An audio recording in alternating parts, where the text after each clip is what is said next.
Welcome to buffet lounge Dhanmondi. আমরা একটি প্রোগ্রামের জন্য ডিনারে এসেছিলাম এই বাফেট লাউঞ্জে। তো আজকে দেখাবো এটার কী কী আইটেম রয়েছে, কতগুলি আইটেম এই বুফেতে দেয়, বুফে খাবারে কী কী থাকে, কী কী পেইড খাবার থাকে এবং এটার ভালো মন্দ দিক এবং সব কিছু। তো চলুন শুরু করি। মূলত এই বাফেট লাউঞ্জটি ছিল ধানমন্ডিতে, যদিও আমরা ডিনারে এসেছিলাম। এখানে প্রায় 110 প্রকারের আইটেমের কথা বলা হয়েছিল এবং সেরকমই ছিল প্রায় সব কিছু। তো সব কিছু মিলে ওভারঅল এটার রিভিউ র্যাঙ্কিং দেখে আমরা এসেছিলাম, তবে একটু মিড রেঞ্জের হওয়াতেই কিন্তু সব ফ্যাসিলিটিস বা সকল সুবিধাগুলো আমরা পাইনি। সবজি থেকে শুরু করে সালাদ আইটেমগুলো খুব ভালো ছিল। ডেজার্ট আইটেমগুলোর মধ্যে যেগুলি ছিল ওগুলি খুবই নিম্নমানের এবং লো কোয়ালিটির বলতে পারেন, তেমন একটা সুস্বাদুও ছিল না। তো এর ভিতরে যেটা মূল আকর্ষণ ছিল যে বিফ এবং রূপচাঁদা মাছ এবং লাইভ ফিশ, তাদের একটা ক্যাটারিং সার্ভিস ছিল। তো বিফের আইটেম ছিল শেষের দিকে এসেছিল খুব অল্প পরিমাণে এবং কোয়ালিটিও মাংসের তেমন একটা খুব ভালো ছিল না।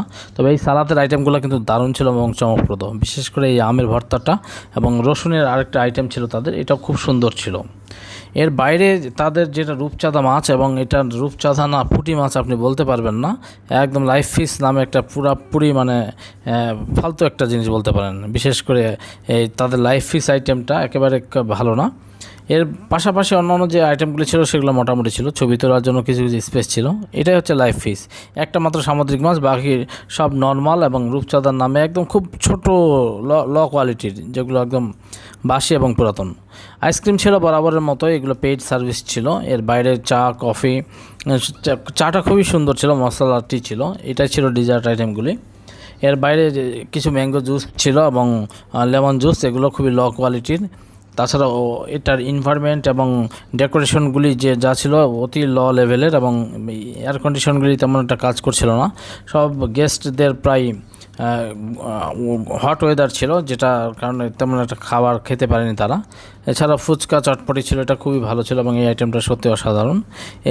সেই ছিল লেমন এবং ম্যাঙ্গো জুস। ছবি তোলার জন্য খুবই কমন স্পেস এবং বাচ্চাদের খেলার জন্য, খেলাধুলার জন্য একটু নর্মালি স্পেসগুলি ছিল, খুবই ছোট এবং অল্প স্বল্প জায়গার ভিতরে মোটামুটি। যাদের মিড রেঞ্জ এবং ভালো মানের একটু দরকার, তাহলে তারা এই বাফেট লাঞ্চটি অ্যাভয়েড করে একটু ভালো মানের যেতে পারেন। তবে সব কিছু মিলে আমার কাছে মনে হয়েছে এই বাফেট লাউঞ্জটি এবং মোটামুটি একটা মিড রেঞ্জের জন্য মোটামুটি ভালোই। এই ছিল রূপচাঁদা মাছের অবস্থা। তো আজকে বিদায়, দেখাবে আবার।